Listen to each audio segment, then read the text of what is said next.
Welcome to the Horror Room. I'm Travis Bruce, and today we're doing another indie horror spotlight. I have the director who has a new horror flick that's right now on video demand. It's called Beneath Us All. I have Mr. Harley Wallen with us. Harley, how's it going, my friend? Hey, Travis, I'm good. How about you? Good, man. Thanks for coming on. I appreciate it. Yeah, no, it's perfect timing too. We literally just released. I just got back from LA. We had our premiere and it was a blast. And it was kind of cool too because it's a vampire film, and we had Billy Worth there, who's a good friend of mine, and he's probably the ultimate vampire from the Lost Boys. Lost Boys, yes. Yeah.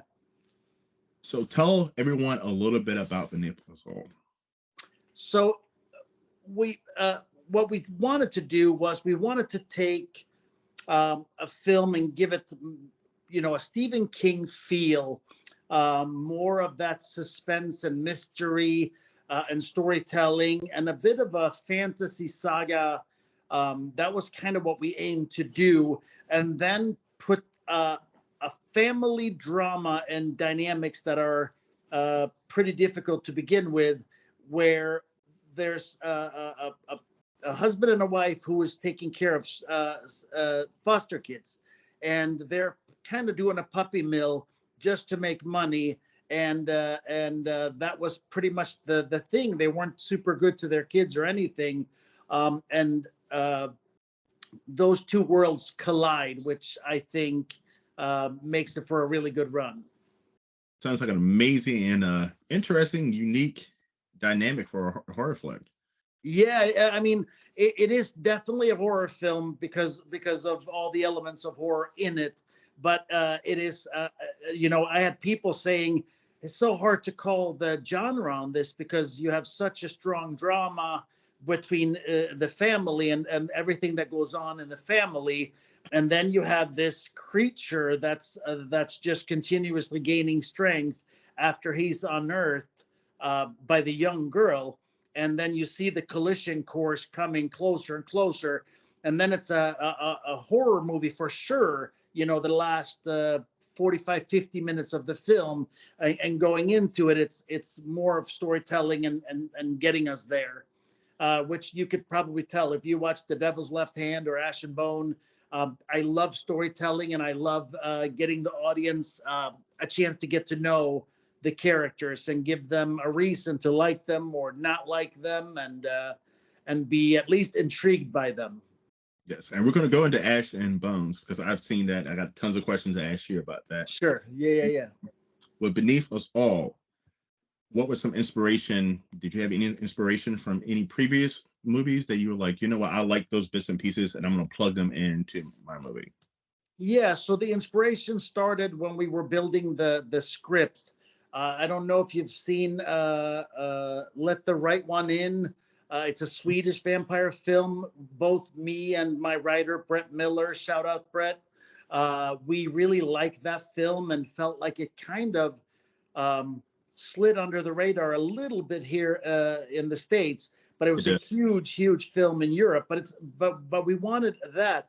And then we wanted the vampire to be, instead of being glittery and stuff like that, we said, let's make this something a little scarier and make this something that we can bring back to maybe Bram Stoker's Dracula or even Nosferatu. So we had some very early inspirations of vampires that were a little bit more deceiving and cunning, and then eventually scary. It's kind of, it's a good thing because if you notice in the recent couple of years, the actual aspect of a vampire, which is someone who's charming and deceptive, also has that menacing terror, some appeal about them. If Hollywood, they've kind of steered away from that and made vampires into this cute little puppy dog. Yeah. No, I felt the same way. I mean, when we talked about it, we talked about making some kind of creature film. So we toyed around with the idea to reboot this vampire. So we're starting him in Viking time, and he's just killed a young girl. And when the Vikings figure out they can't kill him, They lock him up in a crypt. They seal him with an Yggdrasil pendant. They take the crypt all the way over to America, and then they bury the casket there. And it takes 1,000 years before he's unearthed. So when he comes out, he's almost like Smeagol-like, because he's so weak and confused because he hasn't fed in 1,000 years. So in the beginning, you're almost feeling sorry for this creature human that's clearly looks weak and needs help. And that's exactly what the teenage girl does. And that's, again, the beginning of the big problem. Now, production-wise, how long from beginning to end did it take? So we wrote this a few years ago, and then we filmed it. That was two years ago now. It was 20 shoot. I think it was 18 shooting days for this one, and then post-production and everything else. And we had a really hard time picking a distributor on this one. But after we saw what the Desk Pop was doing with Ash and Bone, we were sitting in Tubi's most popular horror films for 9 months. So we said, you know what, Tubi's done all right with us, and Desk Pop has really done a great job. So let's just roll the dice with them again. And so far so good. Beneath Us All has come out of the gates like a sprinter so far. That's amazing. Yeah. Now, a filming location, where did you film the movie? In Michigan. So I'm Swedish, born and raised. I moved to Michigan a while ago, and I shoot so far all of my films here. In the film, the setting says that we're in Maine because, again, one of the big inspirations, I grew up on Stephen King. I read all of his books. So I wanted to give a tip of the cap to him. So we placed it in Maine. So we had to exchange a bunch of license plates and stuff on cars to make it look and feel like it. And it felt like a good call. But yeah, it was actually shot in Michigan. And that's so far where we've shot all of our films. So 11 features deep now, and the TV series, all shot in Michigan.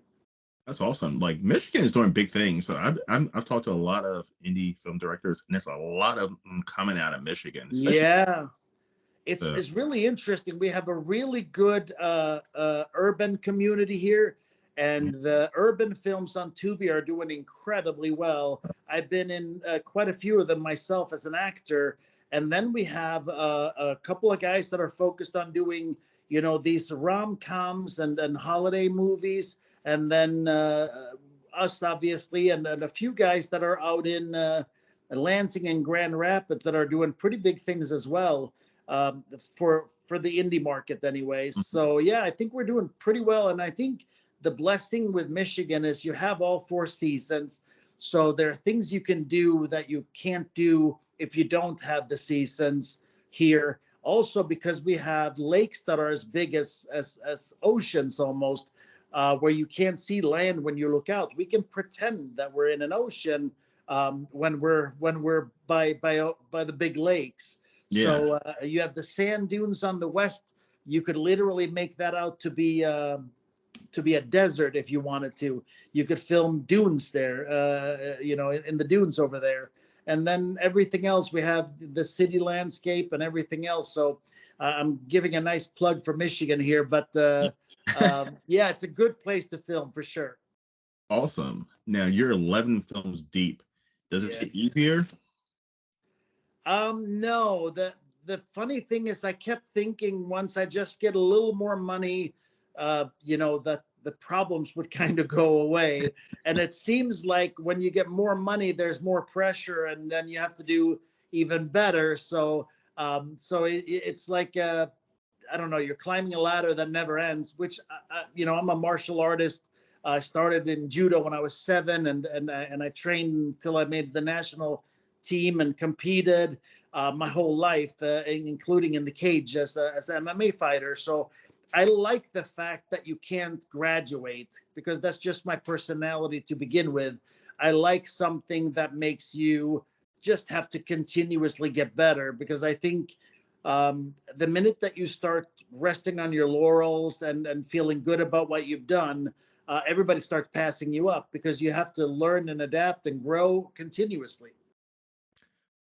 And I 100% agree. Now, do you think so? Like in the horror industry right now, over the top gore is the way that most filmmakers are going. Do you Mhm. think, as a director who is more of a story-driven character development filmmaker, do you think it's hard to compete with the way the horror genre is going? No, but here's first things first. I don't want to pick on somebody doing things differently. I think Mhm. it's different strokes for different folks.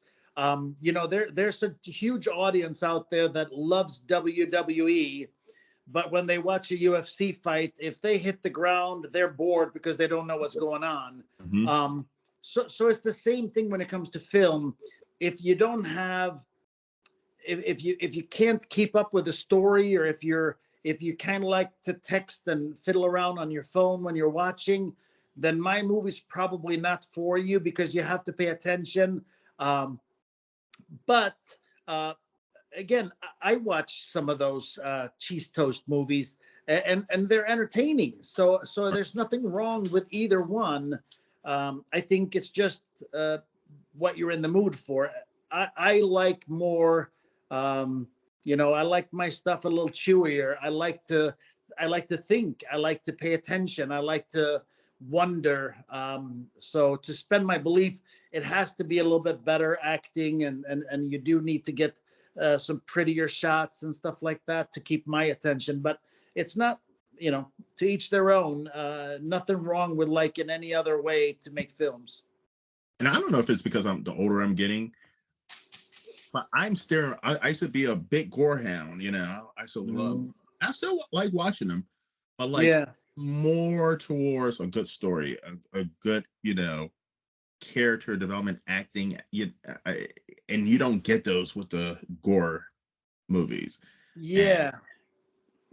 That's sad too, because that used to be more popular, that you could get both.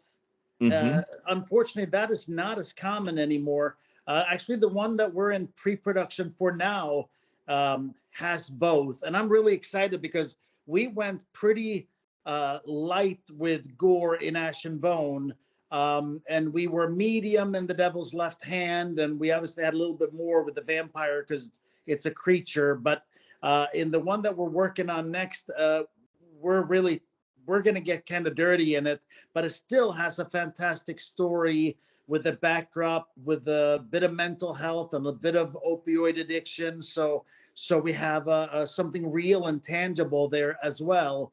So I think it's the best of both worlds when you can marry the two together like that. With Ash and Bone, I didn't want to distract too much, because I wanted to keep the story going. I wanted them in your head, and that was kind of Yeah. the goal for me, is to keep you relating. Now you mentioned the Devil's Left Hand and Ash and Bone. You're cranking these movies out quick, quick. I mean, I make about one or two a year. and is it hard to keep the fresh ideas going and the juices flowing? Oh no, we have too many.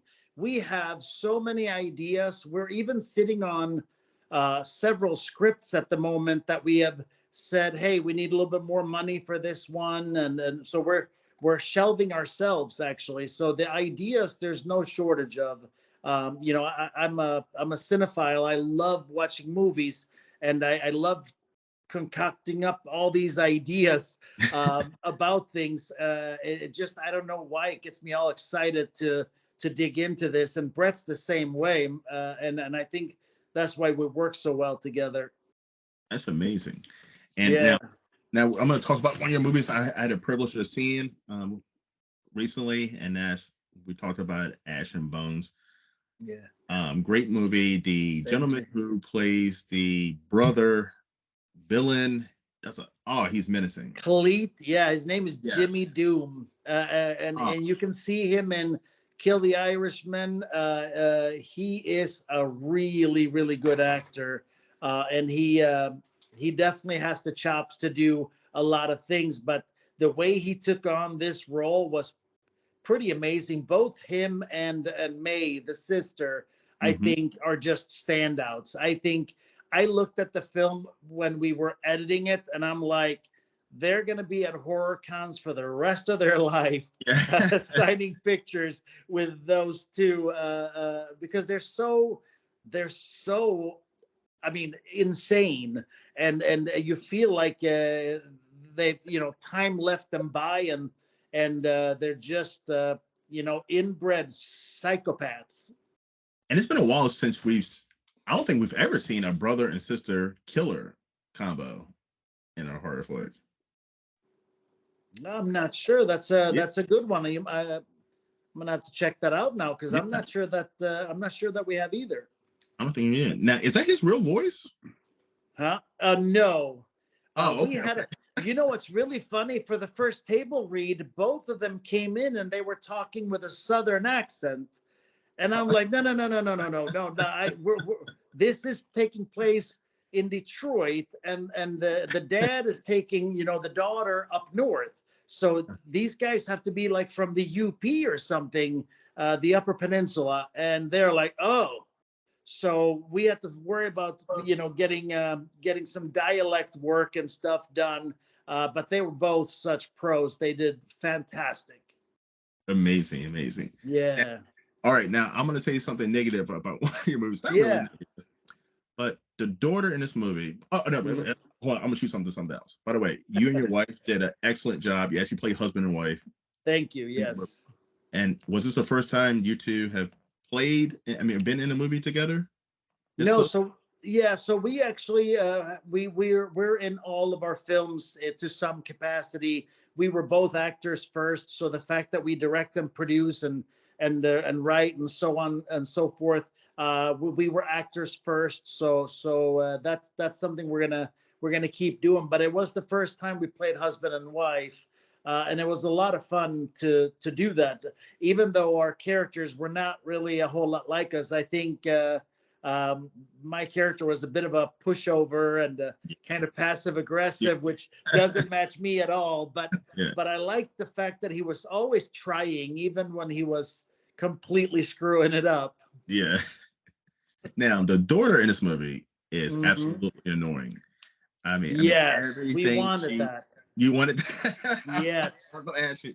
We Because- wanted that typical teenagers that just drives you nuts. Oh, she fucks up everybody's life, everything Yes. she touches, and it's like, oh my god, Mhm.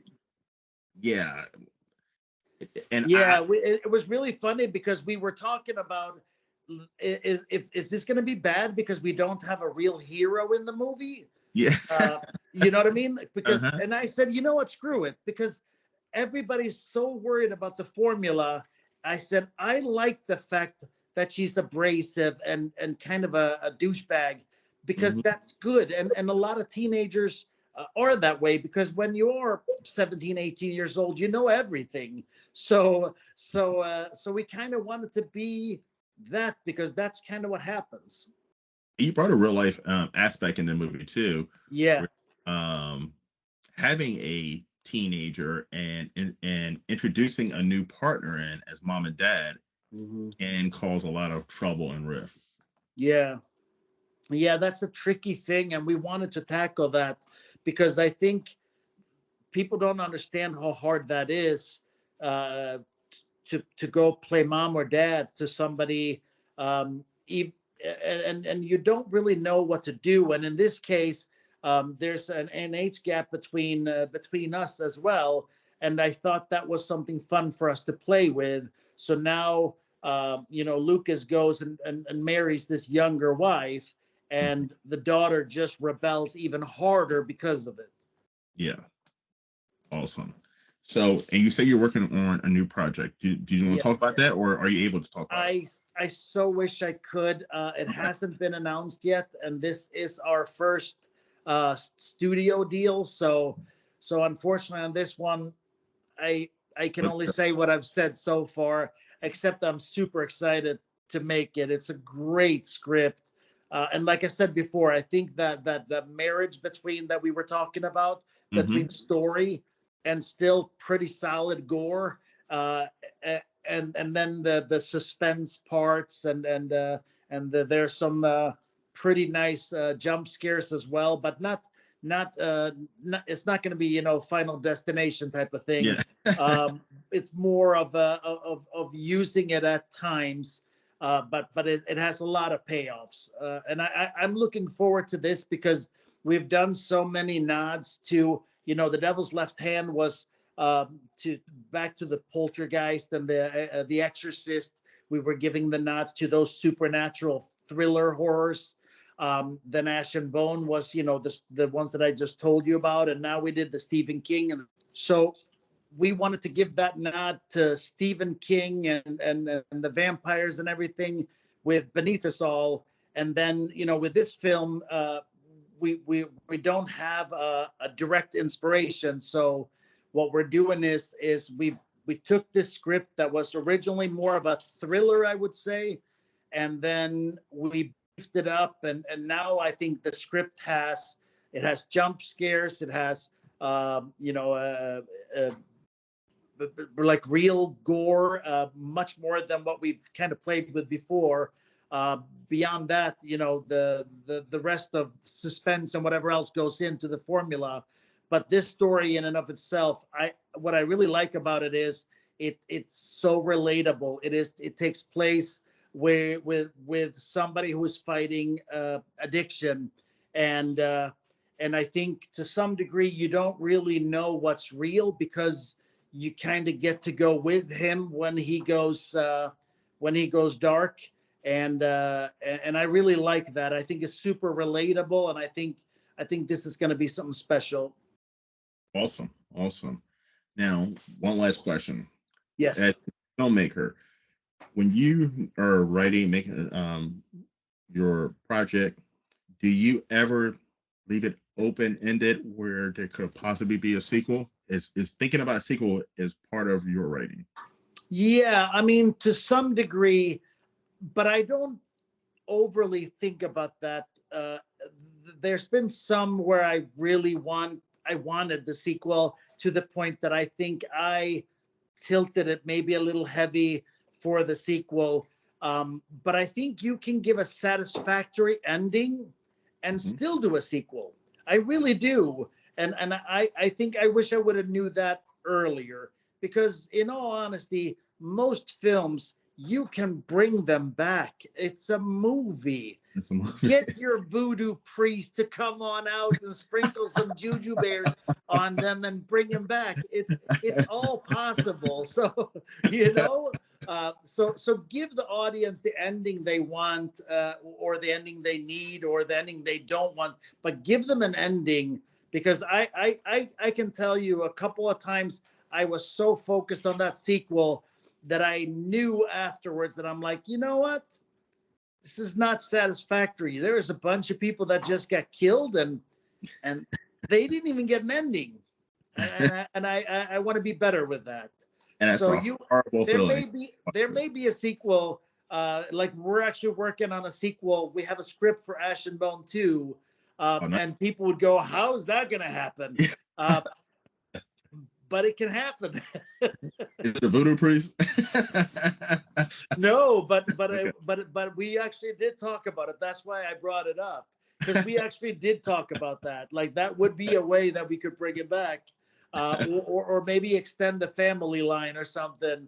But those two are so memorable that I was like, we got to figure out how we can bring them back. Exactly. All right. So here's the fun part of the interview. All right, I'm going to ask you 2 random horror questions. Are you ready?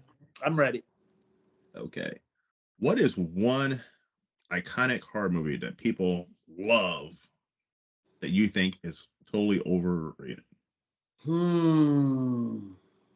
I shouldn't say this because I still think it's a good movie, but I think The Terrifier, to me, and that's probably super unpopular, but I don't feel attached to anyone in the film, and you know what I mean? Like, you just care about the villain, and why would I care about the villain?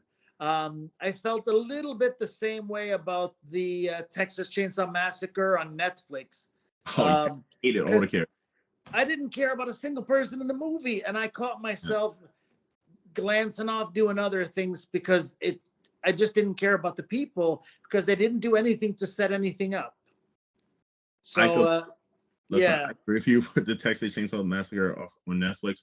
It seemed like you really didn't care. You actually hoped most of them died. yeah, And I feel the same way about Terrifier 1. I don't yeah. understand why so many people love Terrifier 2 is good. They did a Okay, way I have better not job. seen that. Way better job. But part 1, you don't give a fuck about any of the characters. You Yes, don't know that's anything about exactly the it. characters. There's no backstory. It's just murder, murder, murder, murder. Yeah, And some people like that, but like those movies are 2 hour plus long.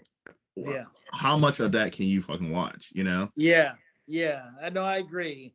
Yeah, the thing that's tough with me is I am more of the Hitchcock mentality that the kill is not the climax. The kill is the end of the whole thing. So it doesn't. I don't know. Like the only reason that I care about the kill at all is if I care about the person, unless it's just chalk and on bone pipes and blood and buckets of, you know what I mean? Like, and that to me gets old real fast. You gotta care about the characters. I mean, the Yeah. character development in a horror movie is important for Yes.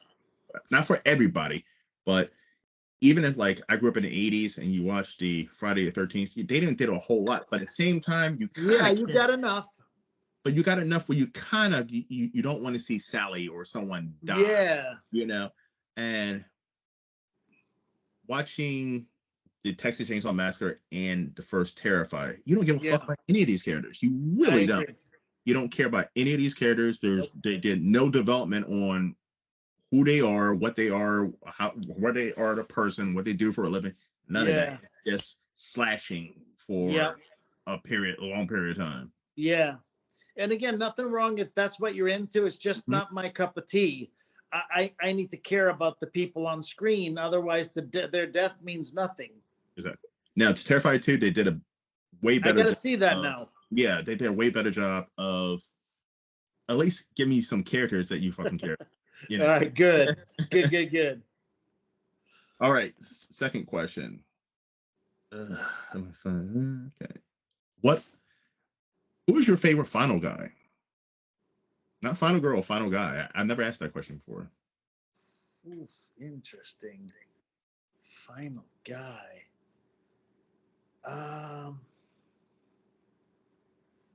What is the name? Wow, that's a good question. I can't believe I can't pick one out of a hat right away. The only thing that makes me think about it is what's the little boy's name in the People Under the Stairs? Yes. That's probably I have to because he was the purist, you know. Yeah. So You yeah, always Brandon Adams. Yeah. yeah, you always talk about Ash from Evil Dead. I mean, he was a final guy. Yeah. Yeah. Yeah, I like him. Yeah.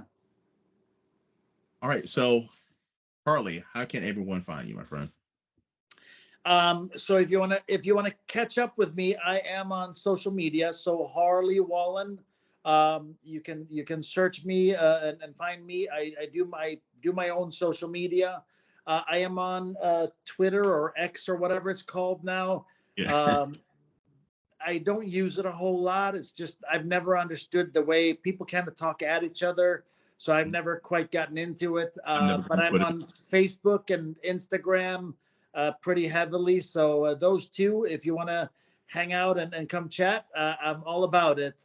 And then obviously check out my films. The most you'll find if you're going to go to one place, type in Harley Wallen on Tubi. And there's a slew of films that I'm in and some I'm directing and producing and you'll find most on Tubi, but on other platforms as well. So Harley Wallen, you can search me wherever you find your movies. I just found out The Devil's Left Hand. It was on already on Tubi, but it just got added to Plex and Redbox as well. Yep. Yeah. I mean, that's what I did. I went under Tubi and just typed in your name. Yeah. There's a little bit of a list. Yes, let's come out. So definitely check out Tubi. Got some good ones on there. Ash and Bones, definitely check that out. As well as check out Beneath Us All right now on video demand. Yeah, it's on Spectrum, it's on In Demand, it's on Apple TV, it's on iTunes, Google Play, PlayStation, and Xbox, and Amazon, and what is the other one called? Vudu. So it's Voodoo. kind of everywhere, wherever you can rent them. Uh, but be prepared. It's a saga story. It's visually really really pretty. The cinematography is the best we've ever done, without a doubt. And I think it's kind of fun with a vampire because we go from this seemingly innocent Smeagol to quite the vampire. Well, I'm excited, my friend. I just gonna put that on my list and I'll be checking it out. Thanks, Well, man. Harley, I man, it's been appreciate an it, Travis. absolute pleasure, man. Listen, if you ever want to come back on to promote anything else, man, you're more than welcome, brother. Well, there was a good conversation, man. So I'm happy. It's Yeah. one of them tricky things when you do shows. If you have a good host, these become so easy that you look and go, I can't believe time is already over, All right, man. because it just moves. So I had a blast. Thanks, man. Thanks. Listen, I try to make it easy. I mean, being a Yeah. good interviewer is a it's a talent. But listen, everyone, please check out Harley. Check out his movies. Tubi, video demand. All right, everyone. Well, thank you for coming to the Horror Room. I'm Travis Bruce. You all take care.